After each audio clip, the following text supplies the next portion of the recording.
jour 7 du vlog, donc toujours à Carthagène.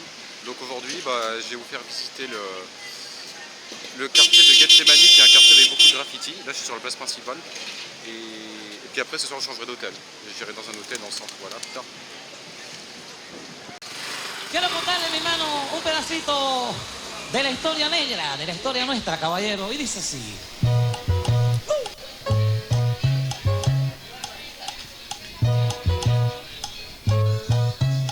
À l'époque coloniale, Gethsemane est le quartier où vont habiter une grande partie des esclaves transportés de force du continent africain vers le port de Cartagena.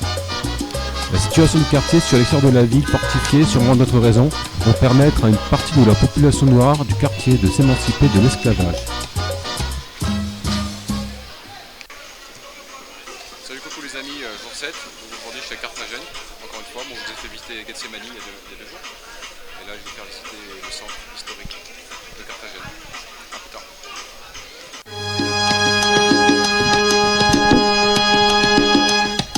En los años 1600. En 1533, Pedro de Heredia, un des anciens gouverneurs de Santa Marta, au Carthagène des Indes à l'ouest de l'embouchure du Rio Magdalena. En peu de temps, dans cette région, de nombreuses sombres de cassis sont découvertes. Signalés par le Trimouli, elle se révèle être riche en or, ce qui attire nombre de conquérants.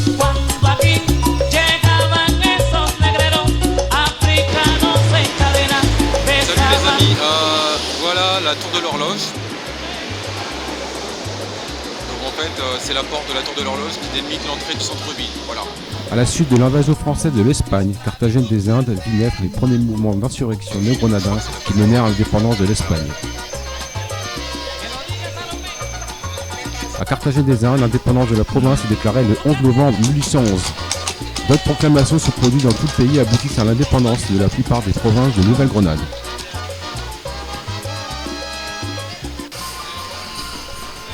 Salut, coucou les amis, 9e jour de vlog.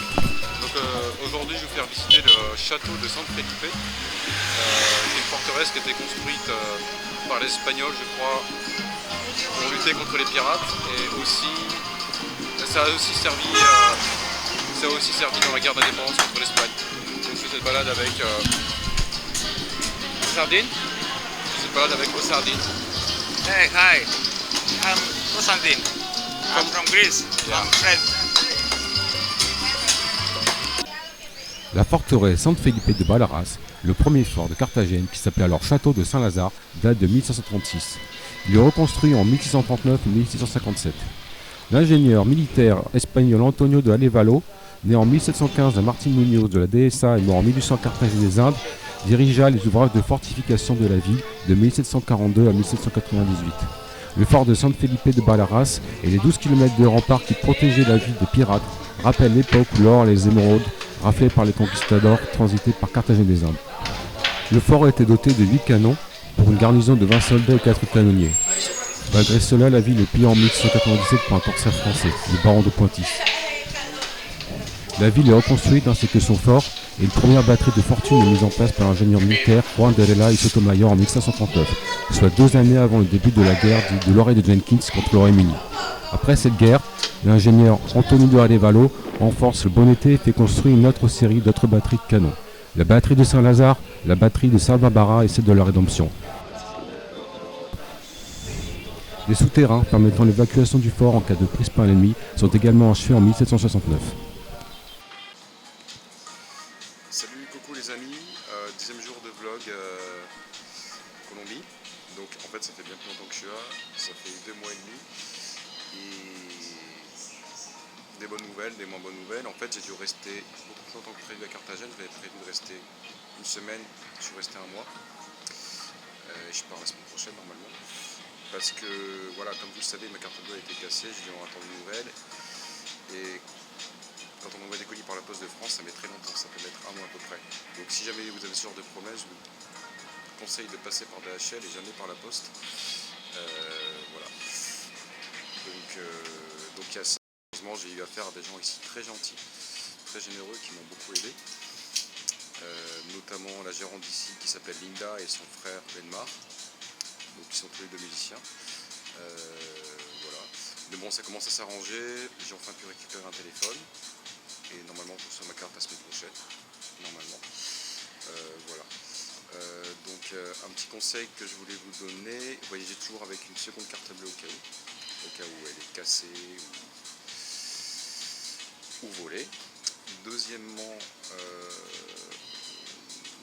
si jamais ça vous arrive, ne demandez pas de carte d'urgence parce que vous allez perdre du temps à attendre et en fait vous allez retrouver avec une carte qui ne va pas vous servir à grand chose. Donc demandez tout de suite une vraie carte bleue à la banque et demandez à ce qu'elle soit envoyée par quelqu'un, par DHL ou UPS.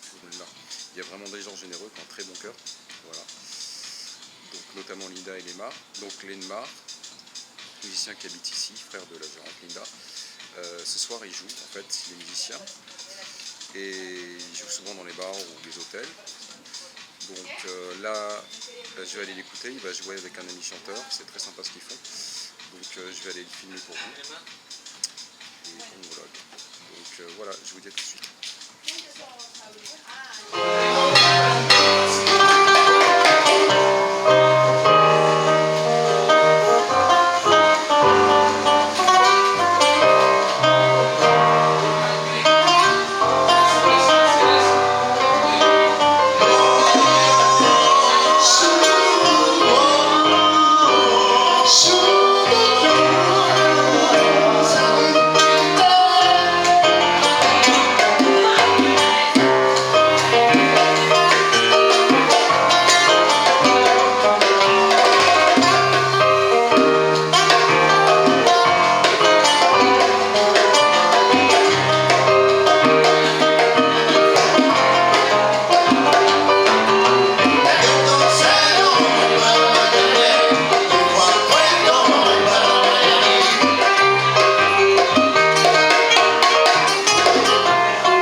Yo digo que no es verdad, porque los besos más ricos se dan en la oscuridad.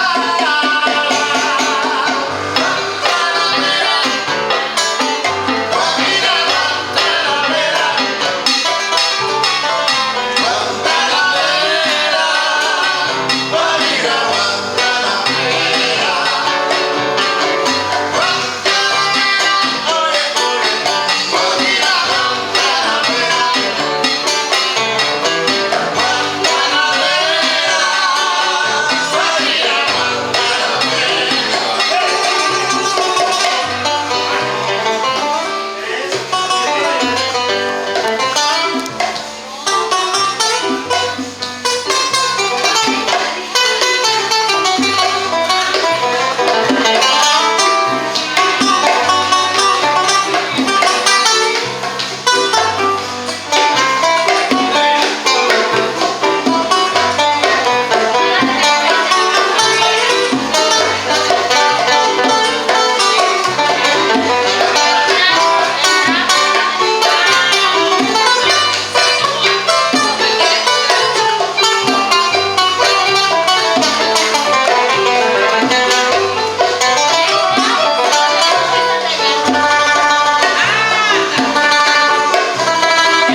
cultivo una rosa blanca que en junio como en enero, caballero.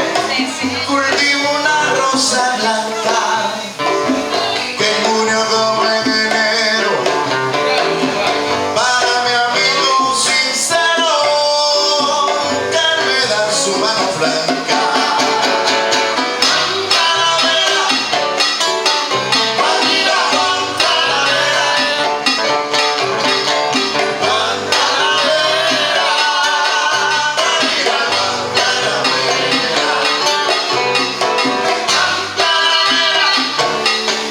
Guajira, Guantanamera, Guajira, Guantanamera,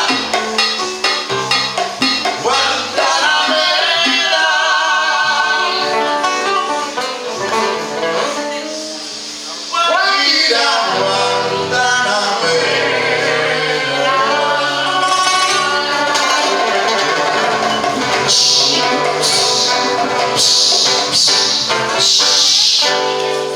muchísimas gracias.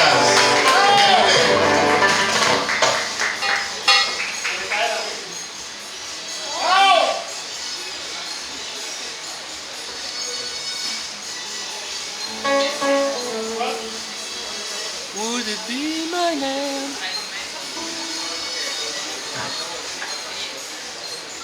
Neymar, ricordate lo que te enseñé a lei. Un saludo a la gente de la comunidad de Francia, de Sí. París. Tú eres de París. Sur de París, sur de París. Sé que París. No, porque estamos grabando eso. Si, todo La el gente de París me concepto. va a odiar. Salut, coucou les amis, 11e jour de voyage.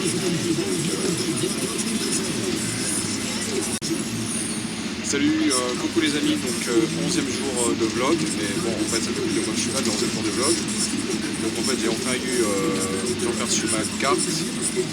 Bon, il y a encore des problèmes d'activation, donc je peux pas, pour l'instant je peux pas faire déjà sur internet et dans pas mal de magasins ça marche pas.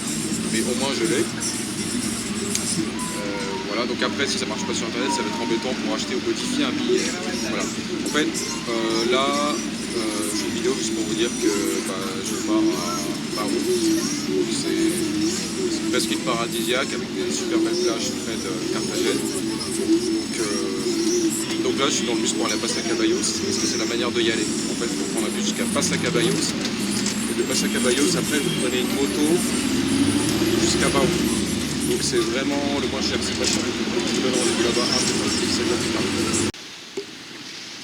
Salut coucou les amis, et ben me voilà arrivé à Playa Blanca à Barou. Donc ça met à peu près 1h30 pour venir de Carthagène en bus et en moto. Donc en fait c'est un peu l'aventure ici, pour venir c'est soit en lancha soit en moto. Donc là j'aimerais voir le coucher de soleil, mais bon il se cache un peu derrière les nuages. Donc voilà.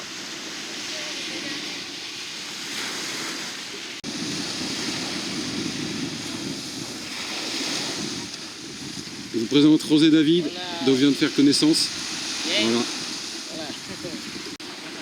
Et en fait là c'est mon hôtel que je vous recommande pour l'instant. Alors je vous conseille pas de passer par... Enfin il faut être comme vous voulez, mais je vous conseille pas de passer par Booking en fait pour les réservations parce que c'est cher et vous trouverez beaucoup moins cher sur place. Donc là celui qui gère l'hôtel il s'appelle Wilfrido et c'est pas cher. Franchement c'est vraiment pas cher et ça donne sur la plage. Donc voilà, je vous dis à plus tard.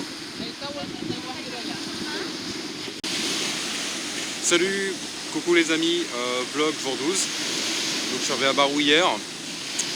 Et là en fait je vais vous faire visiter un peu les plages, je vais vous montrer un peu les plages. Donc en fait la plage principale là au Brésil, l'hôtel Brésil, bon c'est très sympa, c'est Playa Blanca.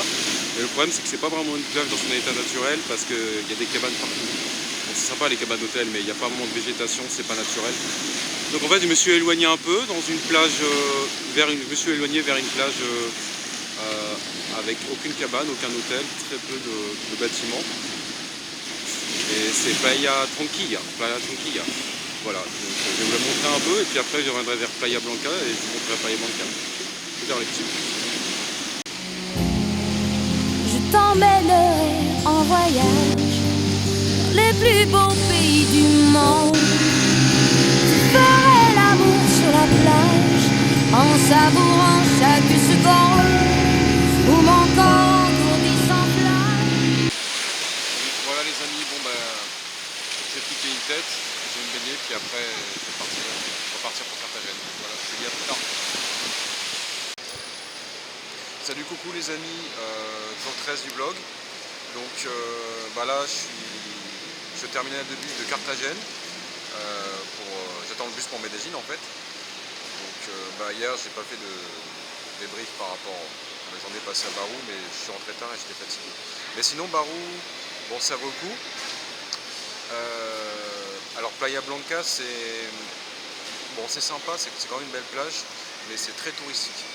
Le problème c'est qu'il y a des cabanes, des bars, des restos, des hôtels partout, et ça manque de nature. Et ça dénature un peu l'endroit en fait. Alors par contre vous pouvez faire comme moi, vous pouvez aller à Playa Tranquilla, plus de nature, plus de calme. C'est ce que j'ai fait hier. Donc globalement j'ai bien aimé, hôtel pas cher, en tout cas même pas cher avec vue sur la mer. Donc c'était quand même sympa. Et puis l'eau est c'est très agréable de se baigner. Et sinon j'ai bien aimé la balade en moto pour arriver jusque là-bas. Bon je trouve que c'était un peu dangereux. Rouler un peu vite sans casque, c'était un peu dangereux. Mais là j'avais l'impression d'aventure et de voyage en fait pendant cette balade, donc c'était sympa. Et puis j'ai bien aimé la balade en barque aussi, en lancha, ça c'était cool. Sinon je suis parti de Carthagène, j'ai laissé mes amis. En fait ça fait plus d'un mois passé là-bas. Et donc qu'est-ce que je pense? Bon il y a des beaux endroits à Carthagène, dans le coin de Carthagène. Maintenant comme j'ai dit, c'est très c'est très attrape touriste. Il faut beaucoup se méfier, il y a beaucoup d'arnaques, il y a beaucoup de gens malhonnêtes. Il faut donc faire très attention. Et vous pouvez tomber sur des gens bien aussi, vous pouvez rencontrer des gens bien aussi. Donc, le quartier où je suis resté longtemps en fait c'est Manga et c'est un quartier assez sûr et sympa. Voilà donc c'est tout ce que j'avais à vous dire. Donc en fait j'espère que cette vidéo sur Carthagène vous a plu. Et à plus tard les amis, je vous donne rendez-vous à Medellín. Salut!